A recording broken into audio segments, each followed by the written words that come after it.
Welcome to my Yuletide video today, day number 8, I believe. I'm Sabrina, I'm a pagan witch. Don't have my hat on today, but today I want to talk about the importance of exercise.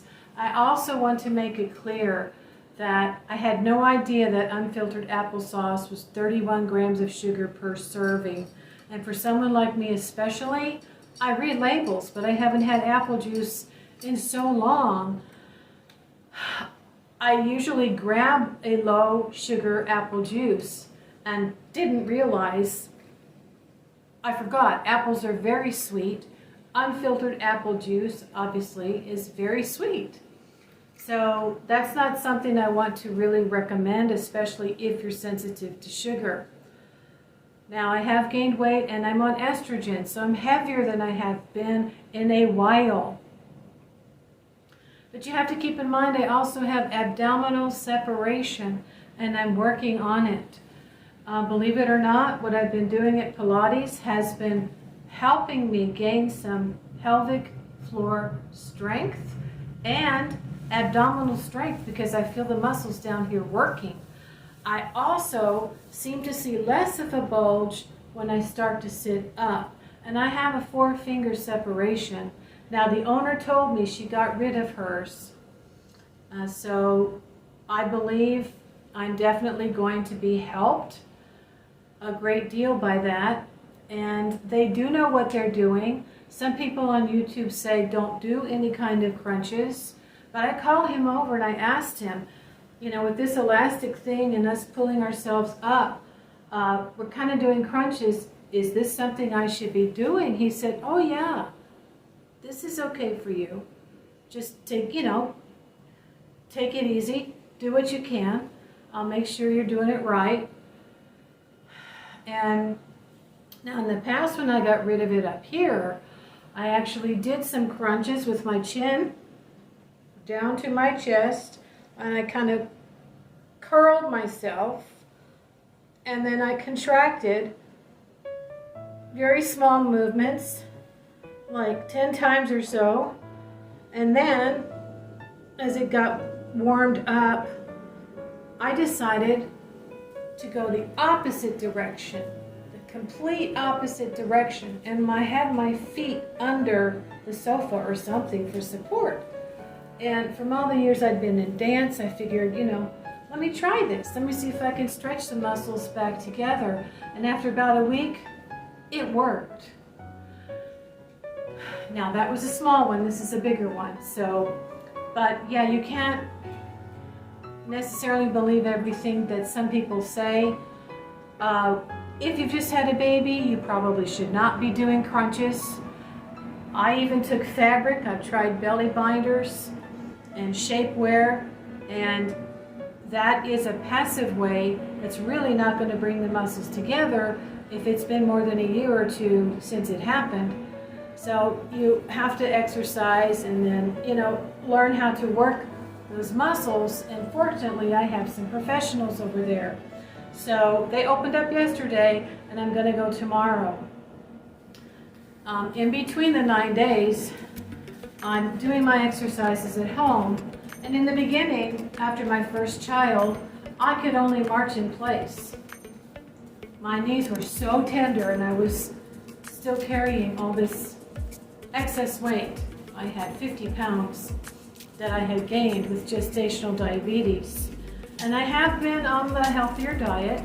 Of course, there's times when I cheat, but being here and not really climbing stairs or walking, plus now I'm on estrogen, has contributed to weight gain.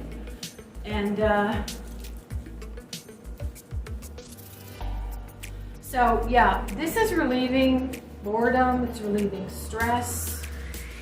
It's also making me feel more flexible.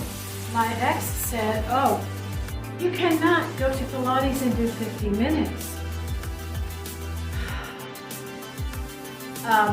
Because trying to do cardio here, it was just wearing me out. I was lightheaded, I was exhausted, and I didn't know my cholesterol had gone up. It's been up for a while, I didn't know it. But over there, we go slow. We stretch, you know, we do what we can, and we just continue moving. And there's body, we use our own body weight for resistance on the flow machine. And we have stretches, we have ballet positions, ballet moves, and then we have some strength training. And I can take a private lesson to make sure that I'm using the proper form, because I think my shoulder's feeling better, but now my right shoulder's hurting. So I don't know what it is. It could be because I was holding the dumbbell at home and had just started exercising at home that I'm gonna see.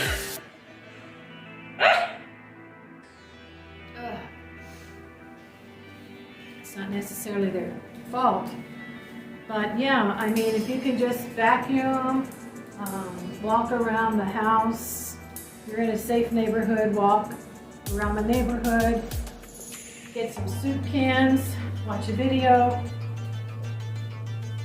watch the news, watch the TV, pull your knees up, that gets the circulation going, as well as the arms. You don't even have to use weights. I'm watching the video. There's a woman on YouTube who let me join her Facebook group, and it's being led by a woman who worked for Peloton. But you know, that brings me to the TV show where that man died, being on the Peloton machine. I don't think anybody should work you too much for too long without stopping to check your pulse. So yeah, you need to make sure that you're physically okay to start an exercise program. And now that I know my cholesterol is high, I'm taking fish oil and vitamin E. And this has happened to me before after I lost my gallbladder. And I got on vitamin E and I walked every day for 20 minutes. And when I had myself checked, after 6 months, she said, "Have you been taking the fish oil?" And I said, "No, I've been taking vitamin E and walking every day." She said, "Well, you're normal." So that was wonderful. I'm hoping I can do it again. So I hope I have inspired you. If you have any questions, leave them down below. Discover for yourself what it really means to stop and check your pulse when you're feeling your heartbeat. Stop if you feel lightheaded. Make sure you stay hydrated. And you know, I'm taking these sports drinks that don't have sugar and have minerals in them. But our ancestors were physically active and we are not. So we just have to find a way to make it interesting. And that's it for today. Happy Yuletide Day number 8. And I will see you soon.